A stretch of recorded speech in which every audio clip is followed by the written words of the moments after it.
Hello everyone, my name is Sarah and I have three wonderful kids, two of whom I will be homeschooling for the first time ever this year, and we are doing first grade and pre-K, and I also have a baby. If you are new, welcome to my channel. If you are a returning subscriber, welcome back. Thank you so much for stopping by. In today's video, I wanted to show you around our homeschool room. All my videos have been filmed here, but it kind of had been a work in progress, but now we've set it up in a way that has been working for us. I also wanted to add that if you are homeschooling for the first time, you do not need to have a designated room to homeschool. You can do homeschool in your living room, bedroom, kitchen, anywhere you want. We are blessed to have this room in our home, so we did go ahead and decided to set it up as our homeschool room. Also, we decided to homeschool our kids due to everything that is going on right now, and we made this decision about 2 months ago, which means we had to prepare as much as we could given that small time frame. We did buy a few things, but we tried to use as much of what we already had. So the room I'm showing you here is going to work both as our schoolroom and our playroom. And I'll just go around the room explaining why we set it up the way we did.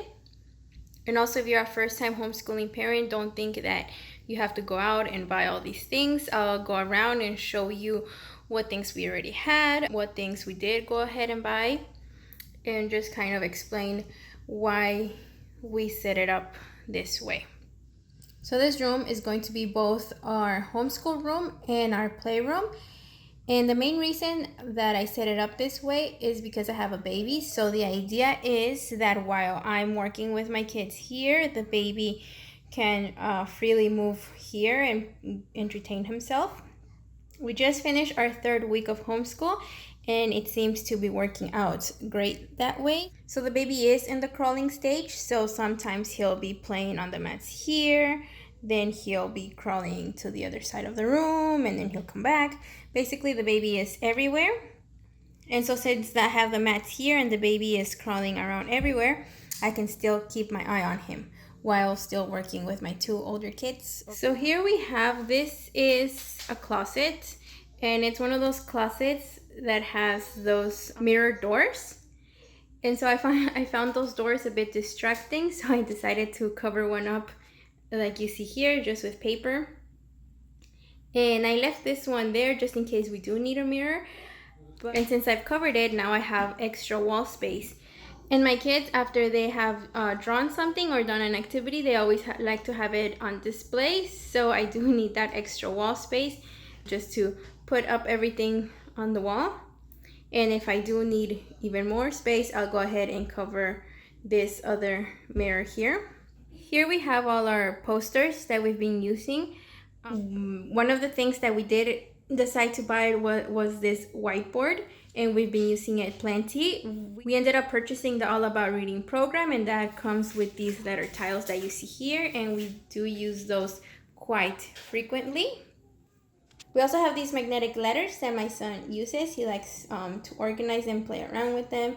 Right now we are working on letter sounds, and so that's what he's been doing. He's working on it, get a letter and try to sound it out. This year we are doing first grade and TK, so we split up our posters that way. This middle area here with the calendar is something that we do every day, and that is mainly for my 4-year-old son, but also my daughter likes doing it. We set up the calendar, we do what day it is today, tomorrow, yesterday. We also chart the weather, and then over here you could call this the TK side, and then over here we have like our first grade posters. So here we have this poster. That came with the Brain Quest workbook, and my son really likes to look at it as reference for the letter sounds. See, A for ants, B for bee. Then over here we have this shapes poster, and this one came with this other poster over here. It was a set of 2 that I got from Amazon, and so this one is for my first grade daughter, who has the 100 number chart. It's really helpful for skip counting by 2s, by 5, by 10s.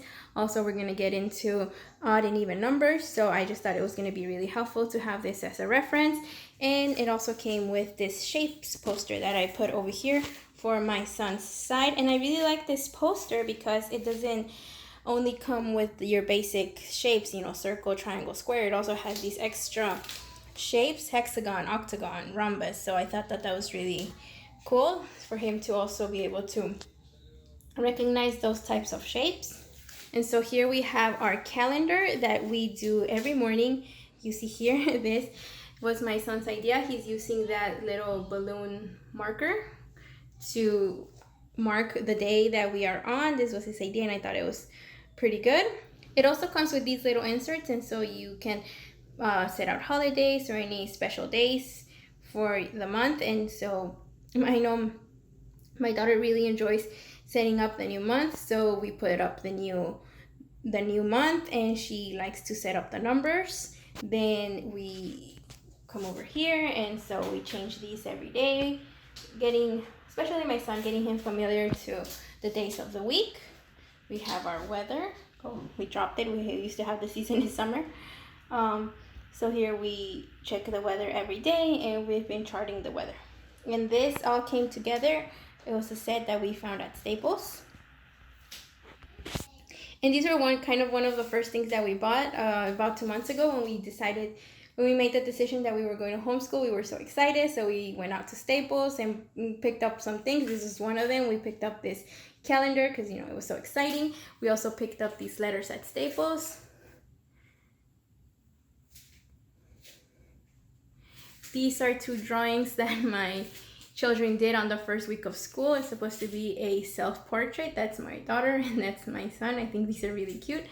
Then moving on, this is what we would call the first grade side. We have some vocabularies. Any new words that we come across, we're gonna put them here.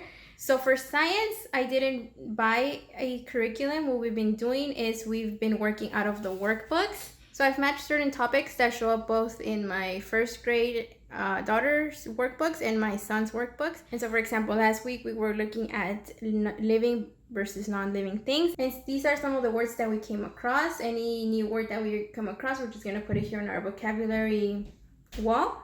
Down here we have this poster. This one came with the Brain Quest workbook for grade 1. It's 100 creatures and you have to find all of them. There's like some tiny ones. Over here we have the All About Reading progress chart, and that one comes with All About Reading program.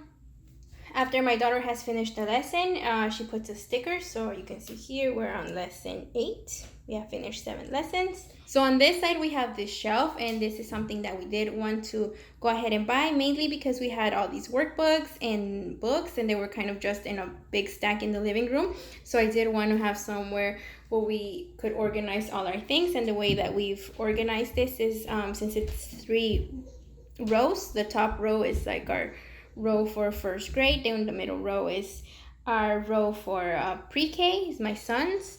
He's 4 years old, and the bottom row would be the baby's row. And so I'll just go in there and show you what kind of things we have. Here we have my daughter's books. So here, these are my daughter's books. These are the beginner level 1 books. So she is able to read these, and then these are the ones that come with All About Reading program, and these are the cards that come with All About Reading program. Then here we have we have coloring books as well as the workbooks. So this is a giant USA map. I bought this one at Target. My kids really enjoy putting it together. I bought it just kind of like a fun activity, but it's really been helping them identify where each state is located. This little bin here is what we're going to use for math manipulatives here. Actually, our math books haven't arrived yet. I think because homeschool items have been on big demand this year, a lot of things have been delayed as far as shipping. So actually our math books have not arrived, but I do have some math manipulatives that we are gonna use. So here we have these math linking cubes. We also have a number line. This thing is gonna come in very handy, a number line. We have some shapes down here. And so these things we already had. This is a puzzle that both my kids really enjoy. This is a very, very fun puzzle. Shape makers, it comes with these sets of shapes and you have to rearrange them to create these images. On the back here, this one is very, very, very fun. Then over here we have these bins where we have these bins. These are for my daughter, so this one would be like the bin for math and science, and this one would be for English and social studies. So you see here we have some sight words. We have her composition notebook. These folders have like little worksheets that I've printed out. A handwriting book. We also have some, this is the math one. We have some flashcards, also little extra worksheets that I found that I kind of just, little extra things, fun things to do. We have this one, I found these at the Dollar Tree. This is addition and subtraction, and we have time and money.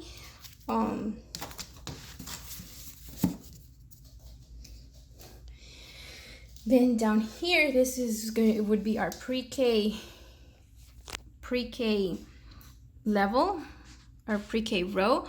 So again, so actually these are flipped. This is the math one, and then this is the letters. Anything that has to do with letters goes here. These are little books that my son, so the way that I'm working with him is each week we are doing a letter of the week and number of the week, and then at the end of the week or throughout the week he makes these little alphabet books, and these came in this workbook over here, the Scholastic Success with Pre-K. They're at the end, and so what you have to do is you create your own little book. He spells out the word, cuts it out, pastes it. These are really fun, and we're keeping them here. He's already finished with B. Next week we're going to start with C. We have some flashcards. We have over here, we have also more flashcards. These are just extra notebooks. We haven't started with these, but for example, this is something that we're gonna start. This one has those lines to help with writing. We have our dry erase. This one is for letters. And then this is the math one. We have this one. This is numbers, and you have to, with this shoelace, you have to go through do it through the number. Here we have these little number cards, and so he just likes to set them in order. You just have numbers. He has to put these in order. So moving on, so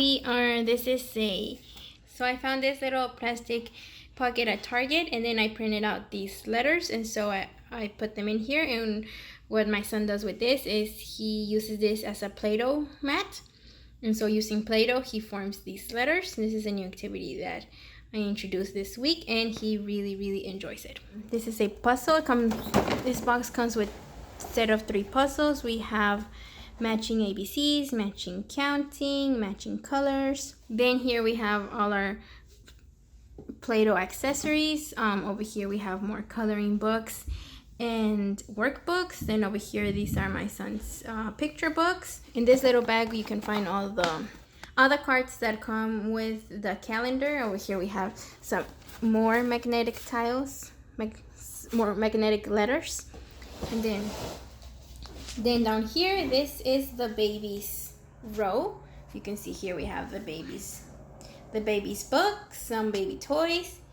And like I mentioned earlier, since the baby is crawling, he goes from the mats to here, back to the mats. And so all these things that are down here at his level are things that he can play with. And then over here we have these bins. This one we found at Target. And so in these bins down here we have, these are train tracks, Play-Doh, our play food, more books, more train tracks. These are even more train tracks. You can see we love train tracks. Then up here we have, so up here in this level, anything that is small, we put it up here just so that the baby can't reach.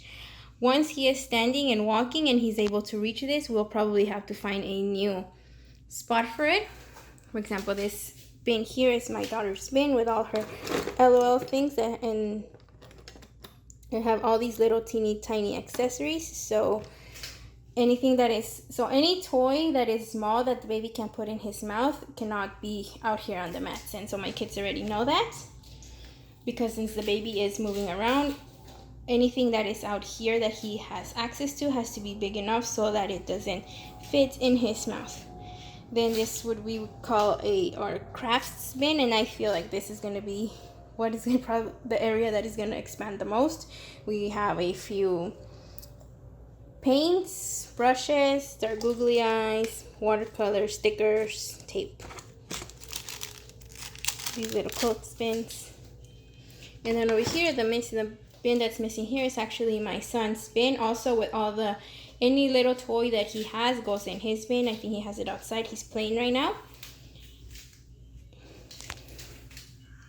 And then up here we have our United States map.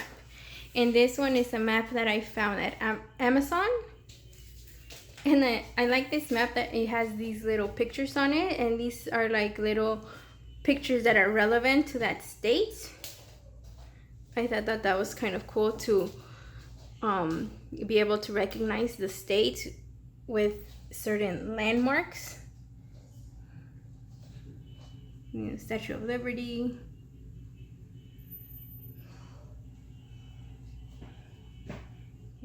Here's San Francisco.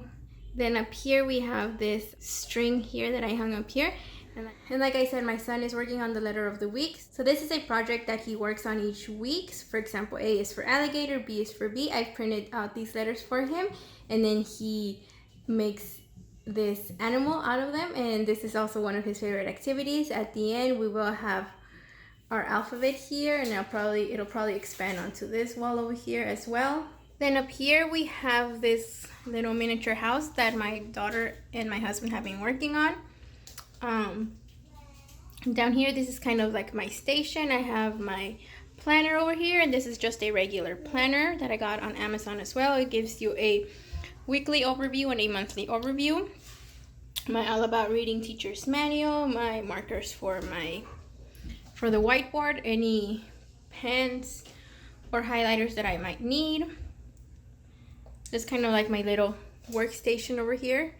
Over here we have, this is my daughter's little box where she keeps,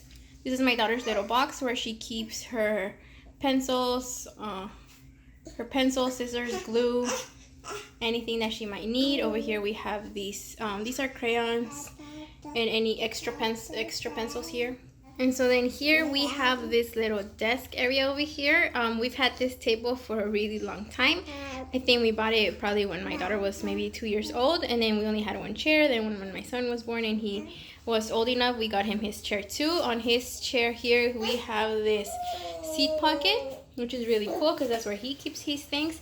He has his crayons, scissors, glue, anything that he might use on this side. Sometimes they work on the desk, sometimes they work out here on the mats. But there are times when they want to be sitting at a desk, so this is why this desk is over here. And then there's times when they both want to be working on the desk, and then when they both want to be working on the desk, this is not big enough. So what will happen is that we'll probably end up buying my daughter her own desk. Also because she is growing, so she is about to outgrow this little desk here, and so we'll probably buy her own desk, and that'll probably go on this side over here. And then I'll just use this one with me and my son. Or maybe we'll end up buying a longer table just so that there could be enough space when they both wanted to work at the desk at the same time. We did want to start in August like a regular school year would start. So we just kind of went down our list on a set of priorities of things that we did have to buy. And that would be a curriculum, of course. And then anything else that we had. For example, we had this little table and these little chairs. We just brought them in here and set it up. Some of the new things that we did buy were these shelves over here just to organize all our things, because we did have a lot of things. A lot of these workbooks and coloring books and toys, of course, we already had all of those. So again, we bought this shelf over here and the posters and the whiteboard. This little desk and table we already had, the mats we already had, the toys we already had. And so the next kind of big item, it would maybe be a desk for my daughter or a bigger table that they can both use. And also some sort of organization drawer or a shelf. I'm not sure what I'm gonna get for myself, but something where I can put my things, because like you saw right there, that's kind of like my little area. Especially when our math books come in, I'm gonna have another teacher's manual. Eventually I will be buying more things, and so I'm gonna need space to put away my own things. We've also been doing a lot of arts and crafts recently, and so we have like a bunch of colored paper, construction paper, printing paper, and all of that is in the closet here. I didn't show you because it's just in bags. So I am planning to buy something where I can organize the things that I use. And so I guess those are the only things that are left to buy, but you know, those are not priorities. So we are gonna go ahead and buy those down the school year. And so all these posters, I put them here on the same side just because I wanted to have a wall where all of our like homeschool things could be together. So there it is, everyone. This is our homeschool room. If you've been following my channel, all of my videos have been filmed here. We are a new homeschooling family trying to navigate our way through this new chapter of our lives, and each week I upload a new video documenting our story. You can subscribe to our channel to join us on our journey. Thank you so much for watching, and let's homeschool together.